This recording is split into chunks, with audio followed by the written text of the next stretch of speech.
Nah, baiklah kita mulai untuk pemodelan bangunan gedung 3 dimensi dengan menggunakan program SAP 2000. Langkah pertamanya adalah kita tadi sudah jelaskan juga, jadi kita tetapkan dulu model gedung yang akan kita modelkan pada SAP 2000 ya. Nah, di sini kita perlukan adalah jarak masing-masing ruangan ini, artinya jarak antara kolom, kemudian tinggi bangunan yang kita perlukan, lalu bentuk denah bangunannya, itu juga kita perlukan, lalu material dan dimensi profil dari bangunan tersebut. Itu yang menjadi input data bagi kita. Baiklah, input data yang pertama kita butuhkan adalah jarak antara kolom ya. Untuk arah X dan arah Y, maka di sini pada contoh itu jaraknya adalah tipikal yaitu 4 meter untuk arah X dan tipikal juga 4 meter untuk arah Y. Ya. Baik, langkah pertama kita akan klik menu file, kemudian klik new model, dan ganti satuannya dalam meter. Meter, ya. Jadi yang dicatat di sini adalah meternya. Depannya satuan beratnya kilogram kah, newton kah,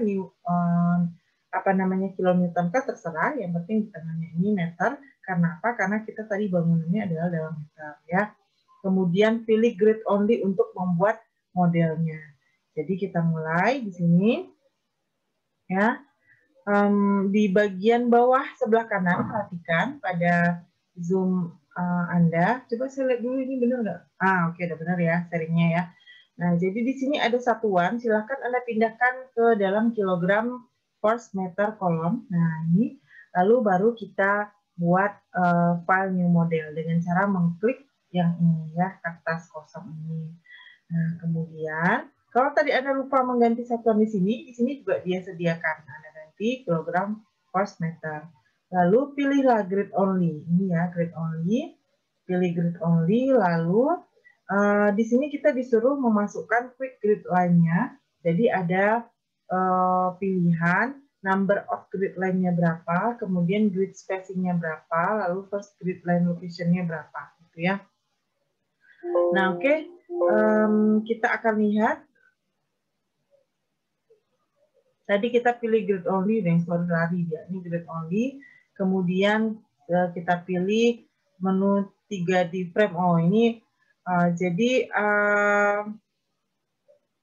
agak ini sedikit. Jadi sebenarnya sih ya, nah ini sedikit nih.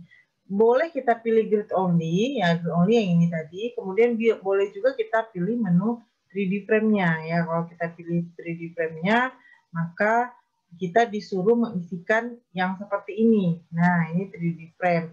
Kita disuruh mengisi ini. Kalau misalnya grid only, nah tampilannya adalah yang seperti ini. Nah, kalau yang seperti ini berarti kita disuruh mengisi number of grid line-nya.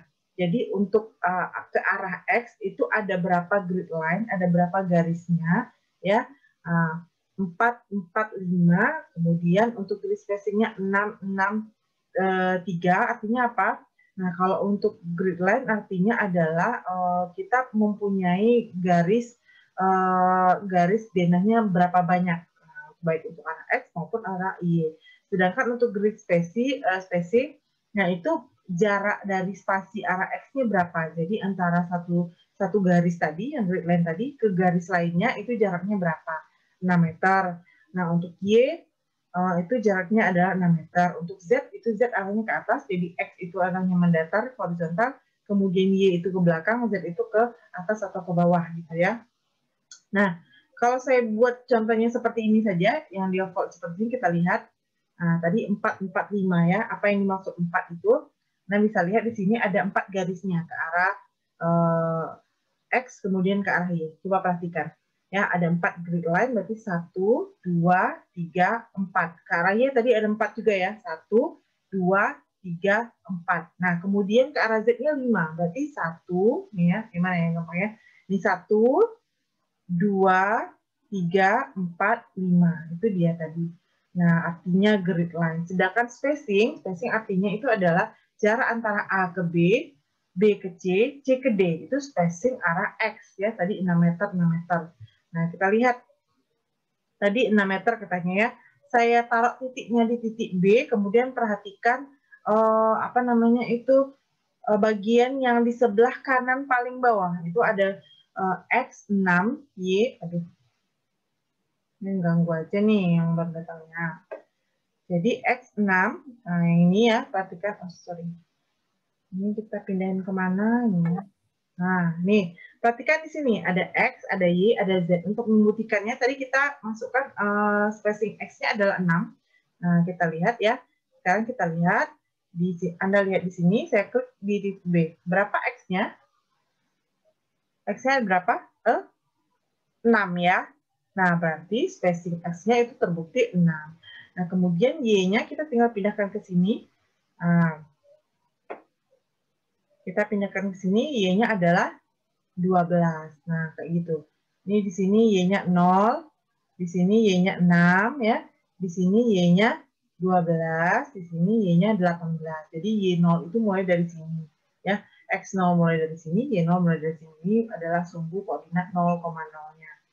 Nah, gitu. Sekarang kita lihat lagi cara kedua. Cara kedua tadi kita pakai ya menu 3D frame yang ini, menu 3D frame.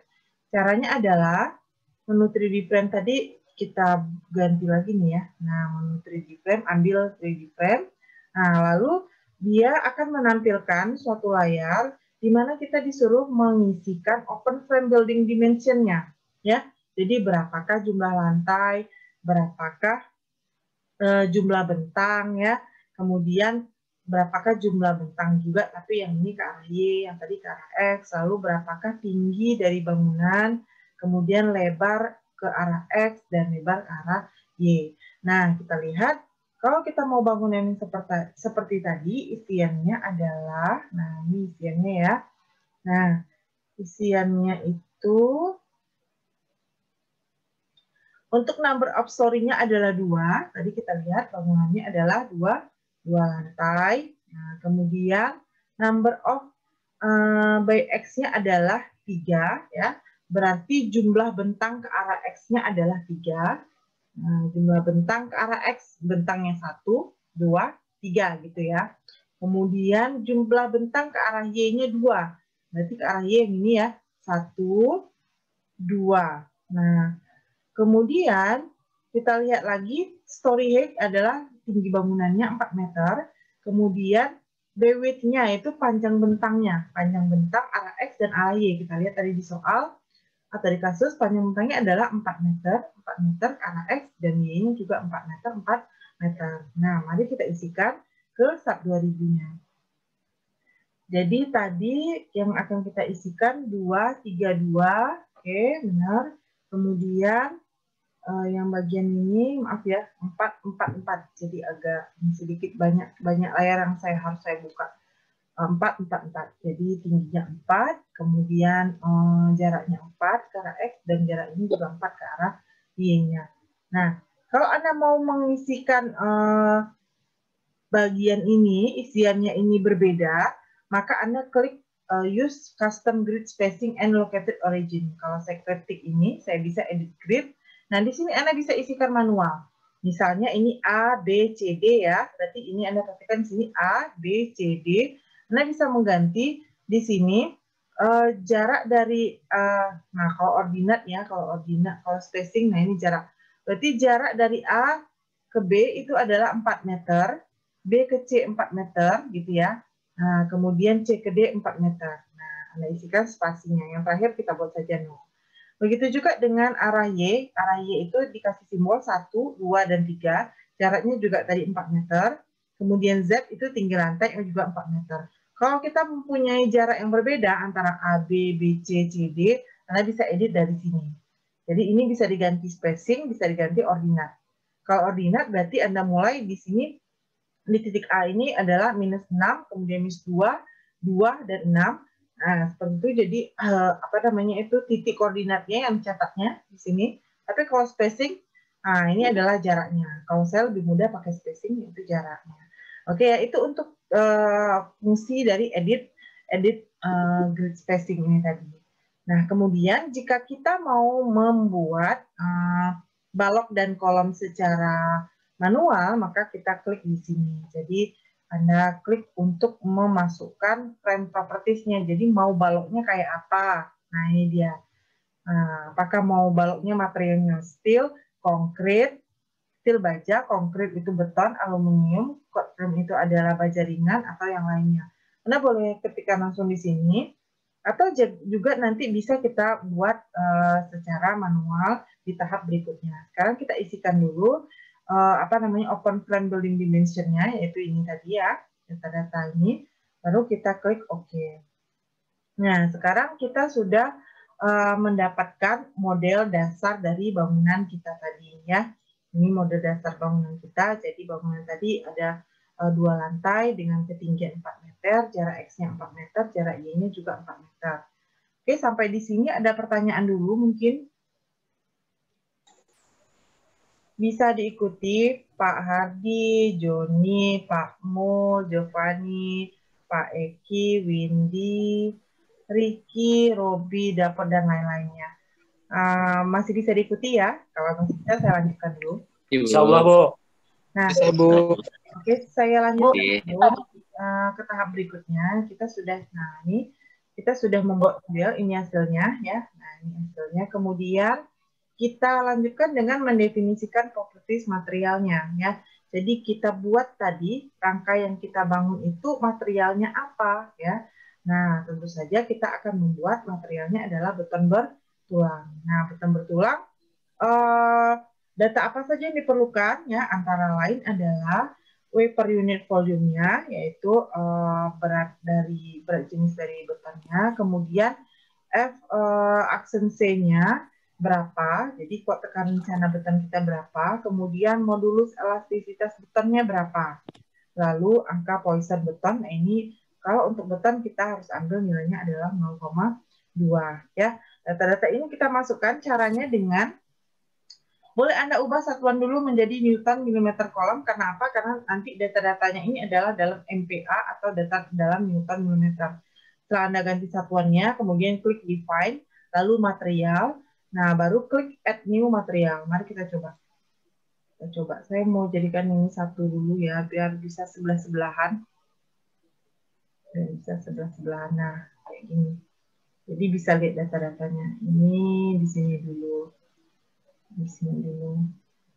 Nah, maklum ya, baru pertama kali bikin record yang kayak gini, jadi agak dibuat ke sana kemari. Nah, kita ulangi lagi. Jadi tadi ubah satuannya dulu dalam Newton milimeter kolom. Nih ya, sebelah kiri, sebelah kanan bawah kita ubah. Kemudian kita klik define, kemudian ambil material. Ya. Setelah ambil material, lalu add new material. Ya kan?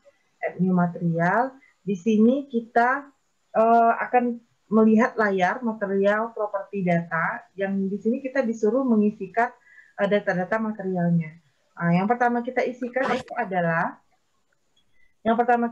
itu adalah material type-nya. Jadi tipe material kita apa? Kita pilih konkrit ya. Kemudian yang ini biarin aja, ini cuma namanya apa, kemudian warnanya apa gitu. Nah, kemudian kolom yang kedua kita lihat weight and mass-nya. Ini adalah berat per unit volumenya, berapa yang akan kita masukkan. Karena unit kita tadi satuan kita Newton milimeter ya, maka itu MPa, maka kita masukkan nilainya adalah 2,4 kali 10 pangkat minus 5 ya. Nah, 2,4 kita ganti 2, tadi apa ya, koma atau titik ya? Koma ya, 2,4 eksponen minus 5. min 0,5 itu sama dengan kali 10 pangkat minus 5. Oke ya. Lalu modulus elastisitas disuruh isi ya. Modulus elastisitas itu adalah 4.700 kali F aksen T-nya ya. Nah, itu adalah berarti 4.700 akar 40 MPa. Kita dapatkan 25.742 ya, 96. Lalu Poisson ratio-nya adalah 0,2, kita isikan.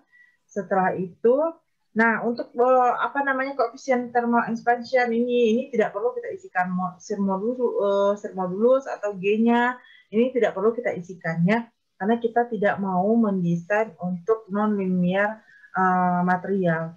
Artinya kita tidak mengecek bangunan kita ini pada suhu dan perubahan material pada waktu tertentu, tidak. Jadi biarin aja ini. Kemudian efficiency-nya itu kita ambil adalah 40 MPa. ekspresikan 40 MPa. Nah, setelah itu, kalau data-datanya sudah oke, nah, bismillahirrahmanirrahim, yang ada yang salah ya, ini kita klik oke. Nah, masih ada yang kurang nih. Ini kan masih mat ya, boleh kita ganti jadi beton. Saya lupa tadi nih, mat beton. Oke. Nah, nanti kalau sudah berhasil, di sini ada namanya beton. Klik oke. Oke. Nah, selanjutnya kita mendefinisikan material baja tulangan kita. Untuk baja tulangan, kita klik lagi define material, kemudian add new material lagi, lalu ambil di sini ya, kita ambil rebar tulangan ya. Di sini ada pilihan rebar ya. Nah, kemudian di rebar ini kita pilihlah berat jenis baja kita 7. Nah, ini karena dia dalam kilogram per meter kubiknya, sengaja kali saya ganti-ganti ini. Kilogram per meter, di sini 7849,0476, udah oke ya. Kemudian pas misi ini kan di soal 400 MPa ya.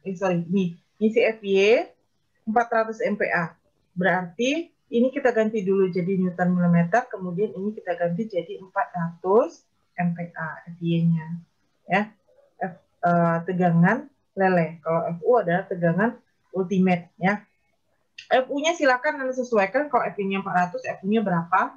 Nah, ini karena contoh soal saya biarin aja karena diketahui soal cuma FU doang. Nah, kemudian kita lihat lagi modulus elastisitasnya adalah 200.000 MPa. Ini udah mendekati sih karena 19.990 berapa tuh 947,98, tapi kita ganti aja 200 B sama 200.000 itu 23. Oke. Kemudian Poisson ratio untuk baja itu 0,3.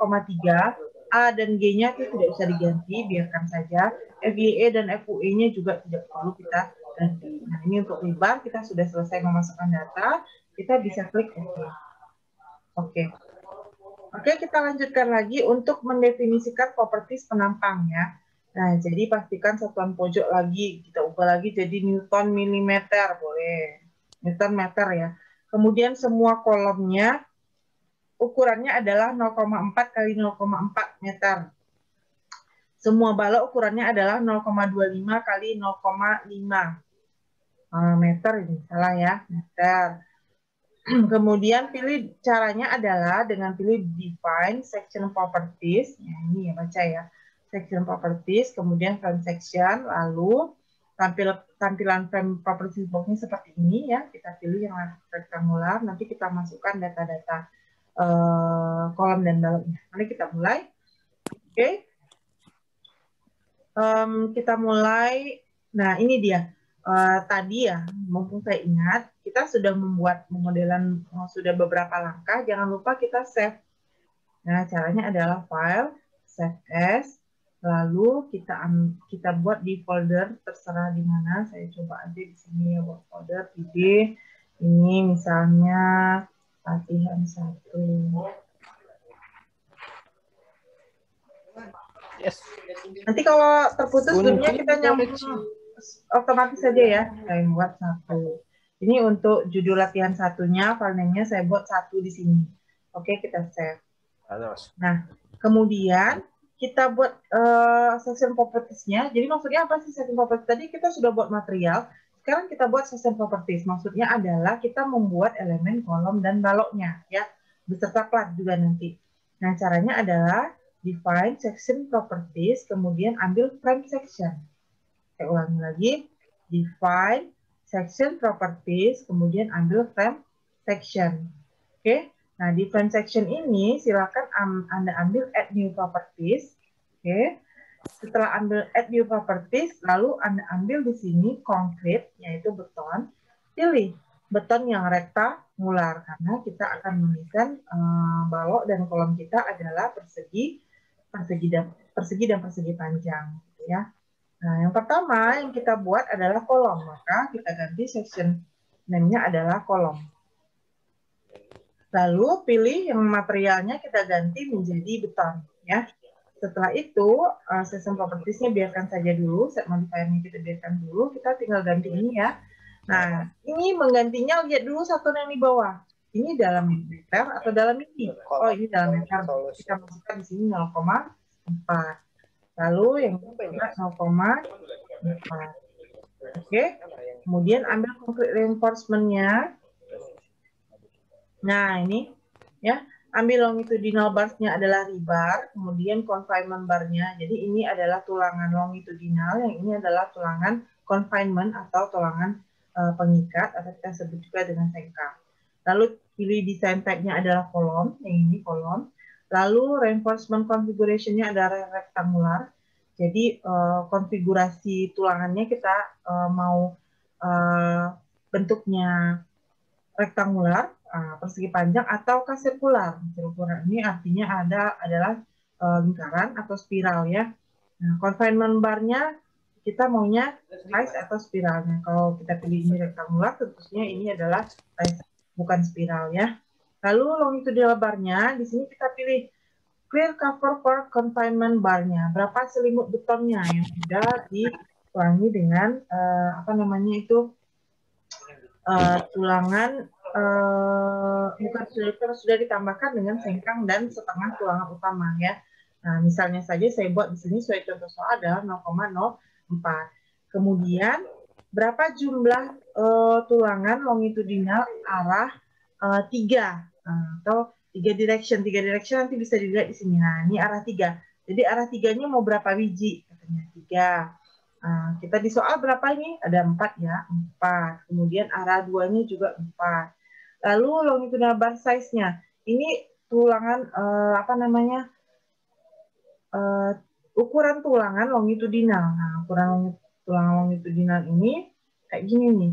Jadi pilihannya ini. Kalau misalnya pagar 2 itu adalah bar areanya 0,3, bar diameternya adalah 6,4 mm gitu ya. Kalau pakai pagar-pagar begini, ya pilihannya banyak. Ada yang pakai M, nah ini tergantung negaranya ya kan.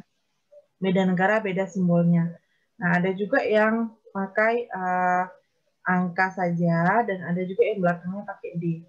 Nah itu kita lihat, klik di sini dia akan keluar pilihannya di bawah ini. Nah, kita mau pilih yang tulangan berapa? Kita lihat di soal, tulangannya adalah 12D ya. Kita ambil 12D. Kemudian, nah ini untuk longitudinal. Nah, kita sudah pilih tulangannya adalah ukuran 12, kemudian jumlahnya 4 untuk arah X, dan jumlahnya 4 untuk arah Y. X dan Y 3 atau 2 sama ya. Kemudian selimutnya kita pakai 40 cm. Nah, kemudian selanjutnya kita akan memasukkan confinement bar-nya atau tulangan sengkangnya ya. Kita mau tulangannya berapa? Misalnya pada soal ini sama dia, harusnya lebih kecil ya. Masa sama dengan ini ya. Saya bikin 8 aja deh biar agak rasional dikit. Kemudian longitudinal spacing confinement bar-nya itu adalah 0,15 ya. Spasi dari sengkangnya antara sengkang satu ke sengkang yang di bawah, ke sengkang yang di bawah lagi, dan seterusnya. Berapa? Biasanya antara 10 sampai 15 mili. Kita buatkan di sini longitudinal spacing-nya ya, 15, 0,015 ya. Kemudian jumlah daripada sengkang ke arah X-nya 3, kemudian ke arah Y-nya ada 3. Nah, cek atau desainnya, ada mau tulangannya ini dicekkan otomatis oleh si sub-nya atau mau desain dulu. Nah, kita pilih yang desain dulu ya. Nanti baru kita ganti-ganti untuk ceknya. Nah, setelah kita isi ini, kita klik OK. Maka akan timbullah kolom kita 4 arah 3 ya, 4 juga arah 2. Nah, ini juga dia berada melingkari kolomnya. Sampai di sini oke, kita klik oke, selesai kolom kita. Kita lanjutkan lagi untuk mendefinisikan balok ya. Nah, balok. Kita baca dulu modulnya. Balok selanjutnya, buatlah section properties untuk balok dengan cara yang sama seperti berikut ini. Nah, kalau baloknya tadi dimensinya adalah berapa ya? Dimensi baloknya tadi 0,5 kali 0,25 ya. 0,5 kali 0,25. Kita ingat itu. Kemudian concrete cover longitudinal rebar centernya adalah 0,06. Nah, kemudian momen inersianya arah 2 dan arah 3 0,35. Nah, sekarang kita lihat dulu. Concrete cover to longitudinal rebar center adalah tebal selimut beton berdasarkan SNI beton 032847 tahun 2002. Jadi ini diambil 0,006 ya.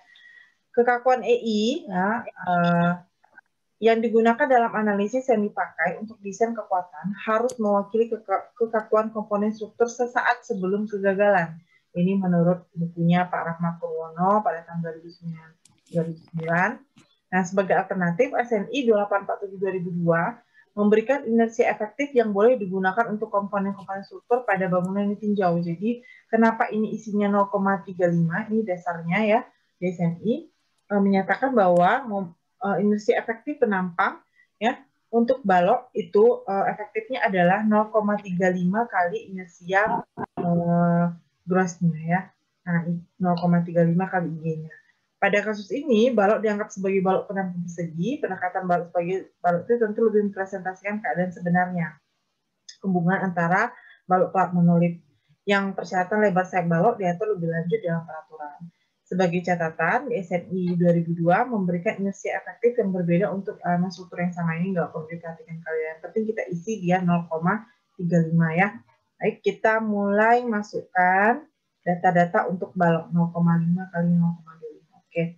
Nah, kita ambil lagi. Nah, ini kita klik oke dulu. Kita ambil lagi define section properties, kemudian ambil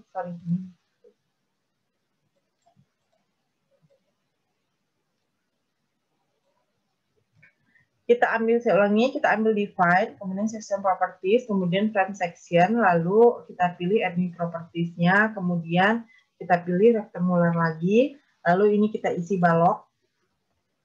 Ya, materialnya kita ganti jadi beton. Nah, kemudian kedalamannya tadi 0,5, yang ini 0,25 karena satuannya masih dalam meter 25. Nah, concrete reinforcement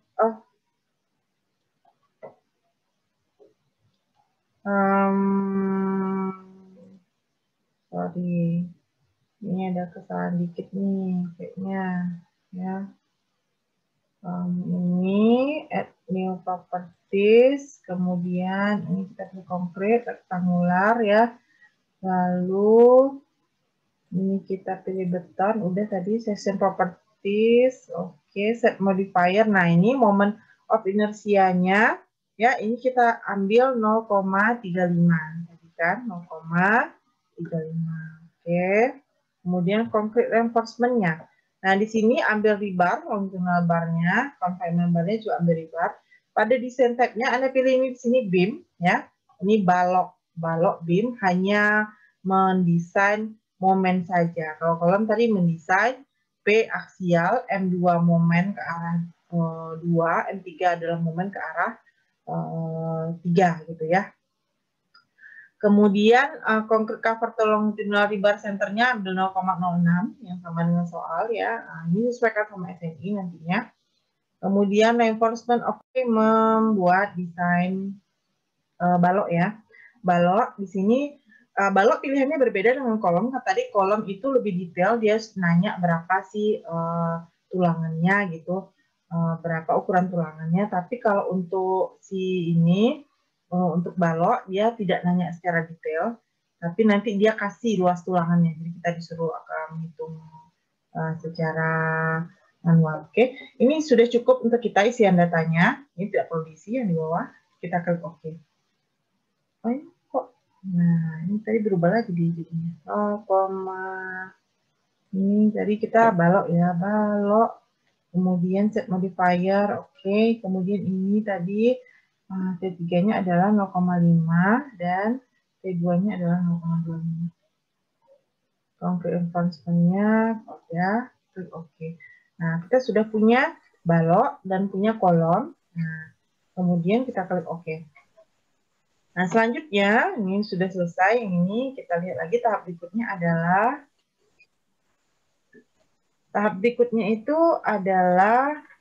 membuat plat. Nah, membuat plat. Jadi kita mulai define, kemudian section properties, lalu kita pilih area section. Nah, kalau tadi kan balok dan kolom frame section. Kalau untuk plat kita pilihnya adalah area section. Nah, setelah pilih area section, di sini ada shell, plane, dan solid. Nah, shell yang kita pilih kalau misalnya plat, lalu klik add new.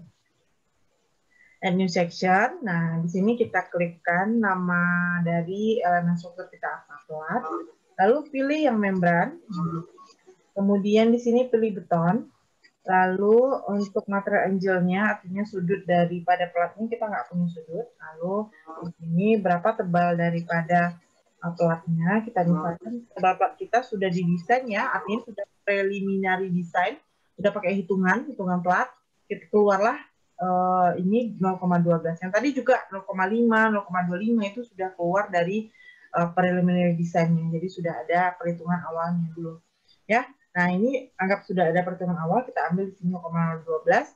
Kemudian set modifier-nya, kalau untuk kolom ya, kalau untuk plat gitu, dia diatur 0,7 ya set modifier-nya. Yang kita lihat di sini, balok, kolom, dinding, plat datar dan lantai ya. Ini adalah 0,25. Kalau kolom tadi 0,7, kalau plat datar ini 0,25 dari bibir. Ya, ini selesai nih 0,25 untuk bending 2 dan 3. Bending 2 dan 3 0,25. Bending 11, 2, 0,25. Oke. Kemudian 0,25. Nah, kalau ini sudah diisikan datanya dengan benar, kita klik OK. Nah, kita punya plat kita. Nah, selesai. Nah, ini ya arti dari shell thin, shell thick, membran, flat thin, thick flat. Ya.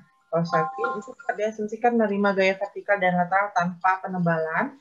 Kalau shell thick itu plat diasumsikan menerima gaya vertikal dan lateral dengan penebalan.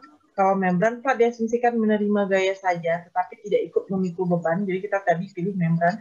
Dia menerima gaya aja. Ya, jadi semua yang di atas plat itu diterima gayanya dan dia meneruskannya ke balok. Makanya kita pilih membrannya. Kemudian tahap berikutnya adalah mengaplikasikan profil pada struktur. Jadi tadi ini profil struktur, ini struktur kita, tapi struktur kita ini belum sebagai apa-apa. Artinya ini belum kolom, belum balok. Nah, belum kita assign dia sebagai sesuatu. Nah, caranya gimana? Nah, pilih tampilan XY plane ya. Kemudian klik semua balok. Lalu klik menu assign, frame section, dan pilih balok sehingga tampilan seperti berikut ini. Jadi kita pilih dulu ini caranya. Set X, Y, view. Kalau kita klik ini, maka akan jadi begini dia. Kita perhatikan ini pada lantai berapa? Ini pada lantai atas, yaitu kita tahu di sini Z sama dengan 8. Kita klik semua baloknya. Nah, ini caranya ya. Diklik, kemudian tahan, tarik ke atas. Kayak AutoCAD juga nih. Kita klik, tahan, tarik ke samping, klik, tahan, tarik ke samping. Ini untuk lantai yang atas.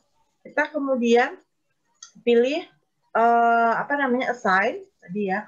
Kita gabungin dulu. Maksudnya biar nggak dua kali kerja, kita cari lantai yang di bawahnya. Untuk Z4, lakukan langkah yang sama ya. Lakukan langkah yang sama juga. Nah, kita blok. Kita mau ngasih nama balok. Kita mau ngasih nama balok. Untuk lantai yang di bawahnya, nah ini nggak ada ya, berarti lantai di atas sudah semua baloknya. Cara ngeceknya gimana? Ini karena saya ambilnya ini keluar, sebentar saya pindah dulu, saya fullkan. Nah ini kita di 3 dimensikan yang sebelah sini, jadi kelihatan semua yang saya blok itu adalah yang balok-balok saja. Nah oke, semua balok-baloknya sudah desain, tapi kolomnya tidak. Nah caranya itu adalah, bentar ya, teman-temannya mau gabung. Nah, caranya adalah assign, kemudian frame, kemudian frame section, lalu klik yang balok. Nah, ini sudah pas di balok, klik off. Oke, maka semua yang kita blok tadi ini sudah jadi balok dia. Lihat di sebelah kanan ini kan, sudah jadi balok.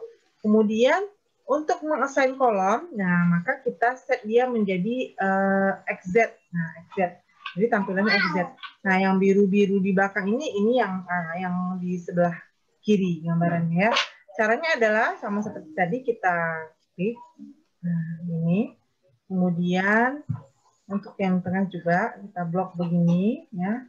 Satu lagi bagian depannya kita blok semua kolomnya. Nah, kita mau assign dia menjadi kolom. Caranya adalah klik assign, kemudian frame, lalu frame section, lalu pilih ini menjadi kolom. Oke, nah kita sudah membuat ini balok ya, ini kolom. Nah, oke, apa yang belum kita buat? Satu lagi yaitu pelat ya. Nah, tapi tunggu dulu kita ikut stepnya. Ini apalagi yang di dalam modul kita. Balok sudah, kolom sudah. Nah, sekarang kita mengaplikasikan elemen pelat ya. Caranya adalah quick draw area atau dengan mengklik icon quick draw area pada toolbar sisi kiri. Ini dari record atau belum ya tadi? Udah.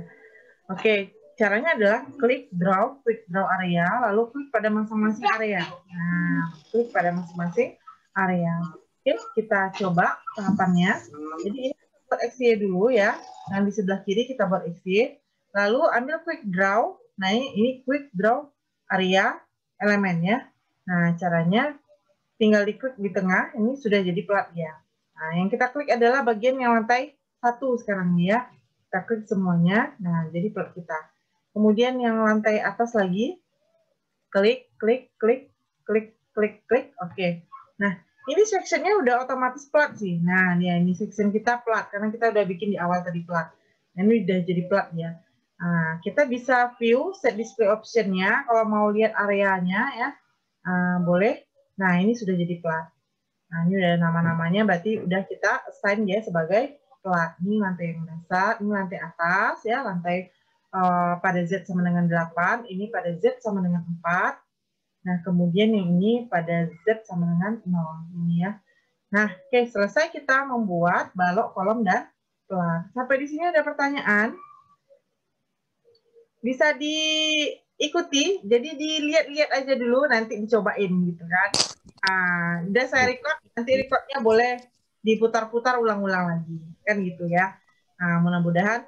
Nah, masalahnya ini adalah karena saya modelnya gampang, jadi X-nya serupa, Y-nya serupa, tingginya juga cuma 2 lantai. Nah, masalahnya mungkin pada tugas besar itu ada yang bentuk bangunannya macam-macam. Nah, itu yang akan jadi tantangannya nanti dalam menggambarkan modeling. Selebihnya itu sama tahapannya, cara membuat pertakan dan lain-lainnya. Gitu ya. Dapot, Rahman, Windy, Pak Desman Joni, Pak Eki Hardi, Reni, Nadia, siapa lagi nih? Erdi. Nah, kita lanjutkan dulu ya. Oke. Ada yang atau tambah bingung? Kita stop aja, Bu. Bu. Lanjut aja, Bu. Lanjut aja, Bu. Cepat. Emang agak cepat, tapi nanti kan rekamannya ada, Bu. Ya. Oke. Saya lanjutkan lagi, kita lihat step berikutnya ya. Adalah mengaplikasi elemen plat sudah.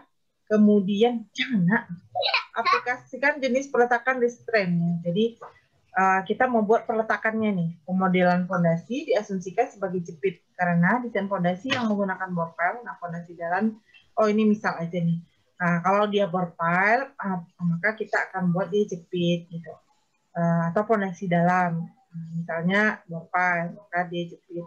Sehingga kedudukan fondasi dianggap tidak mengalami rotasi dan translasi. Kemudian tumpuan tersebut dapat dilakukan dengan klik semua kolom pada lantai dasar, kemudian assign, join, restrain sesuai dengan ditunjukkan pada gambar di bawah ini.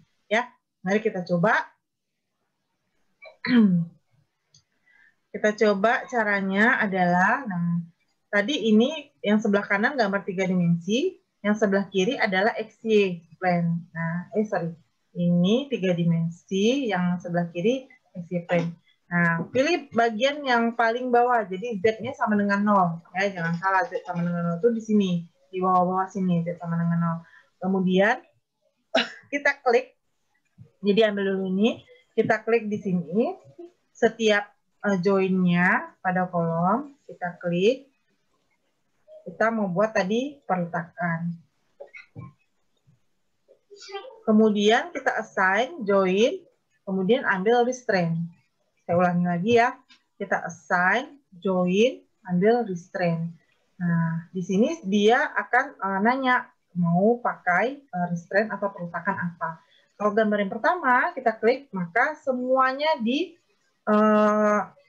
checklist. Artinya tidak boleh ada translasi ke arah 1, 2, 3, tidak boleh ada rotasi ke arah 1, 2, 3. Artinya ini adalah peletakan jepit. Kalau yang sebelah sini, ini adalah peletakan sendi.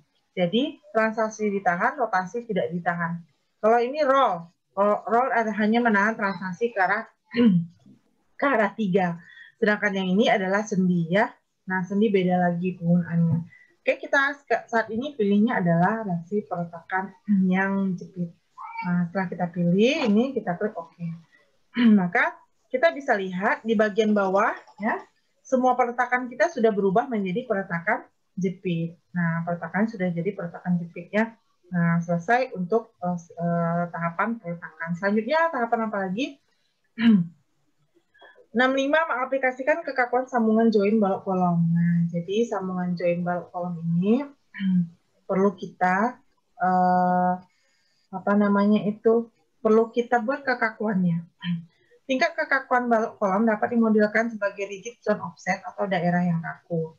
Karena pada struktur beton, hubungan balok kolom adalah monolit ya.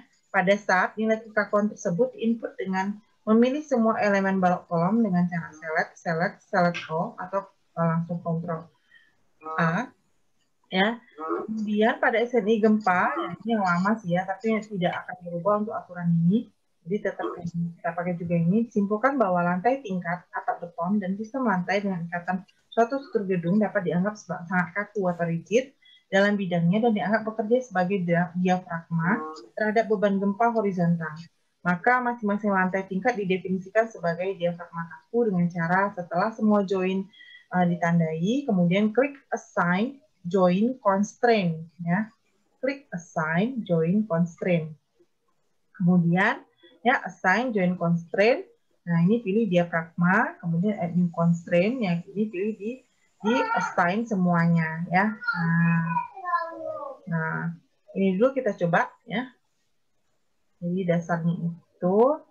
Nah, sekarang kita akan melihat ini baru kedua ya. Semuanya 3D, lalu kita pilih semua baloknya. Oh, sorry, pelatnya juga kena nih. Caranya kita select, kemudian select all. Nah, all sih. Kemudian kita pilih assign join constraint. Assign join, kemudian pilih constraint ya. Nah, constraint, lalu kita pilih di sini diafragma ya. Kemudian add new constraint. Kemudian adalah kita pilih assign different diafragma constraint to each different selected Z level ya, diafragma 1. Oke, ini supaya membuat semuanya jadi monolit. Nah, oke. Kemudian kita matching plate-nya. Nah, matching plate ini ya gunanya untuk ya, sini ya saya bikinnya nggak ada ya. Nah, matching plate ini biasanya gunanya adalah untuk melihat bagaimana sih tegangan-tegangan yang ada pada pelat. Jadi pada pelat itu nanti di matching, artinya dibagi-bagi menjadi pias-pias kecil-kecil gitu. Nah, ya supaya apa? Supaya tegangannya terlihat pada setiap pias-pias tersebut secara detail. Select plat yang akan di mesh, kemudian klik assign area, automatic area, kemudian mesh ya. Select, kemudian select, lalu kita klik ini adalah area section, kemudian plat, klik OK. Kemudian setelah klik OK, lalu kita klik assign ya. Kemudian area, kemudian automatic area, automatic area mesh ya. Nah, di sini, nah pilihannya ini ya, automatic area mesh. Nah, di sini saya perlu besarkan dulu. Ya. Nah, di sini yang akan kita buat adalah di sini kita ganti jadi 1 dan 1. Itu aja sih ya. Ini kita ganti 1, ini pilih yang mesh yang bagian ini. Nah, kita lihat. Ya, kita pilih mass area into object of the maximum size ya, parts and angel only. Jadi kita pilih di sini nilainya adalah 1, kemudian ini juga 1. Nah, seperti ini tadi ya. Oke. Ini meshing groupnya adalah semuanya, unitnya adalah dalam kilogram. Nah, klik OK.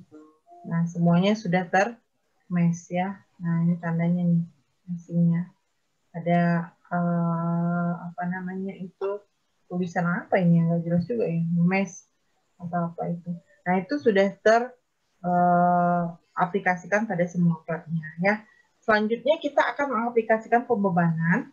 Jadi pembebanan kita akan kita masukkan adalah beban mati berat sendiri ya, meliputi balok, kolom, shear wall dan platnya. Ini jika ada ya shear wall.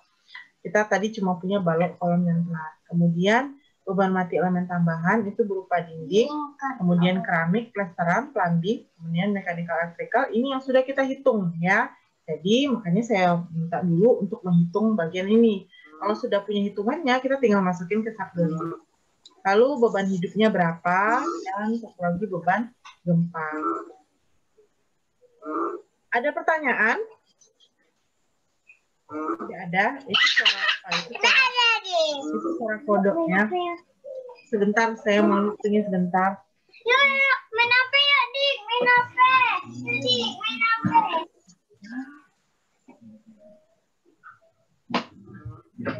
Nah, namanya kerja WFH, kerjanya dari rumah, jadi pasti ada gangguan, bukan gangguan, anak kecil nih. Ya apa-apa Bu, lanjut aja Bu. Harap maklum kok Bu. Ya, saya lanjutkan lagi, ya mohon maaf ya. Nah, terganggu sebentar. Jadi tadi kita sudah sampai di pembebanan ya, jadi beban masukkan, ada beban mati, kemudian beban hidup, ada lagi beban gempa. Ya. Nah, untuk memasukkan beban gempa pada unsur kita perlu mendefinisikan bebannya dulu ya. Jadi kita definisikan bebannya dengan cara define load pattern. Kemudian setelah define pattern, kita akan masukkan beban. Nah, ini nggak jelas juga ya. Nah, ini beban mati, kemudian beban mati berat sendiri. Nah, ini self-weight multiplier-nya 1, kemudian beban mati tambahan, ada beban hidup, lalu satu lagi ada beban gempa yang kita masukkan. Nah, define load case. Nah, ini nanti ini dulu deh. Jadi ini halaman ke-15 masih ada sampai halaman 27. Jadi sampai saya maunya nanti kita sampai ini dulu aja deh. Sampai define load case saja. Nah, untuk kombinasi pembebanan dan seterusnya kita lanjutin pada pertemuan berikutnya, atau mungkin kalau saya rajin saya bikin rekamannya, jadi misalkan udah ada progres yang lain. Oke, kita lanjut dulu yang ini. Ini masukin beban. Nah, mendefinisikan tipe beban caranya adalah define dan pattern. Oke, kita define, kemudian load pattern. Kita define load pattern. Nah, ya. Oke, ada suara-suara apa gitu. Ini ada pilihannya dead. Ya, ini adalah beban mati berat sendiri. Karena dia beban mati berat sendiri, dia dihitung secara otomatis di SAP 2000, maka kita buat self weight multiplier-nya 1. Oke. Nah, jadi ini sudah terbuat. Nah, kita nggak perlu klik add new pattern lagi. Kita buat yang nomor 2 sekarang. Kita buat beban mati tambahan, atau kita sebut dengan SDET. Terserah mau kasih nama apa, ya. Beban mati tambahan kah di sini, tulis biar ingat sendiri, ya silakan. Nah, super dead itu sudah ada pilihan di tipe type super dead ini. Ini super dead, kemudian self weight multiplier-nya 0, ya. Nah, baru kita klik add new load pattern. Nah, jadi ditulis dulu baru di-add, ditulis dulu baru di-add gitu. Kemudian tadi ada beban, habis beban mati ada beban hidup, kita sebut dengan beban life. Nah, ini beban life. Nah, self weight multiplier-nya juga 0. Nah, kita klik. Satu lagi adalah beban gempa ya. Kita kasih nama EQ. Nah, untuk beban gempa, kalau kita memasukkan beban gempanya itu adalah beban statik ekivalen ya. Jadi seandainya nanti kalian punya, bukan, maksudnya rekan-rekan punya bangunan yang punya keberaturan, maka boleh pakai analisis statik ekuivalen ya. Nah, silahkan di sini buat EQX. Ambil di sini quake-nya, gempa. Oke. Ini pilihnya adalah user load. Nah, kemudian ada lagi gempa, kalau statik ekuivalen kan ada dua ya, ada arah X, ada arah Y. Nah, ini quake, type ini quake juga, self load multiplier 0, lateral pattern-nya juga user load, klik lah. Ya. Nah, kita sudah mendefinisikan beban kita. Sampai di sini kita cek lagi, beban mati berat sendiri sudah, beban mati tambahan sudah, kemudian beban hidup sudah, beban gempa arah X sudah, beban gempa arah Y sudah. Kita klik, oh, oke. Nah, selanjutnya kita akan mendefinisikan load case-nya. Jadi beban-beban kita tadi kita akan lihat kasusnya masing-masing gitu ya. Nah, untuk ini adalah beban mati ya. Coba perhatikan. Saya ini ada Word-nya, tapi kalau nyari lagi pasti panjang ceritanya. Jadi ini PDF-nya yang terbuka tadi. Kalau untuk beban mati dan beban hidup itu linear statik ya, modal saja. Ini juga linear statik, tapi untuk gempa kalau Anda buat di sini statik ekuivalen, maka di situ adalah linear statik. Kalau misalnya dia gempanya respons spektrum, Anda buat di sini respons spektrum. Mari kita coba. Ini tadi kita buat define ya, load case. Nah, di sini kan tampilannya untuk date sudah linear statik, date sudah linear statik, beban hidup life-nya sudah linear statik, tinggal EQX-nya. Nah, kalau misalnya statik ekuivalen ya biarkan aja dia linear statik. Tapi kalau kita nanti juga ada beban gempa respons spektrum, kita modify. Lalu di sini pilih, nah di sini pilih respons spektrum. Oke, respons spektrum di sini ambil CVC. Nah, di sini ambil SLSS. Ini sebenarnya materi dalam gempa lanjutan. Nah, sebenarnya saya bahas ini setelah UTS harusnya, tapi karena UTS ganti dosen lagi nggak sempat lagi untuk bahas ini dulu ya. Nah, jadi ambil aja lah ini CVC, ini SLSS. Kemudian ini asalnya U1-nya ambil di sini, scale faktornya. Scale faktornya di sini kita ambil 1 ya, 1. Tapi Ibu rasa ini scale faktor ini isiannya ada rumusnya kalau tidak salah, tapi coba dulu 1 deh, kalau ada perubahan nanti Ibu baca lagi scale faktor, nanti Ibu beritahu. Kita coba dulu untuk memodelan ya. Nah, ini ambil scale faktornya 1. Nah, karena saya tadi enggak statik ekuivalen, saya mau nyari respons spektrum beban gempanya, ambil pilih sini respons spektrum, kemudian akselerasi percepatannya skala faktornya adalah 1. Berapapun yang dimasukkan pada respons spektrum beban gempa saya, itu dia akan mengalihkannya dengan 1. Nah, kecuali kalau beban rencana saya tadi saya ganti jadi 0,98 atau saya kecilkan lagi beban gempa rencananya, maka Anda buat scale faktornya di sini 0, berapa gitu. Nah, ini klik OK. Klik OK. Begitu juga dengan EQY-nya kita jadikan dia beban gempa respons spektrum. Nah, disinilah Anda nanti memasukkan beban gempa respons spektrum yang sudah dicari dari RSA, aplikasi RSA 2019 yang sudah saya berikan sebelum-sebelumnya itu. Ini CUKC, ini SRSS, ini tadi U2 ganti ya, U2. Untuk EQY, ini U2, level 1, oke.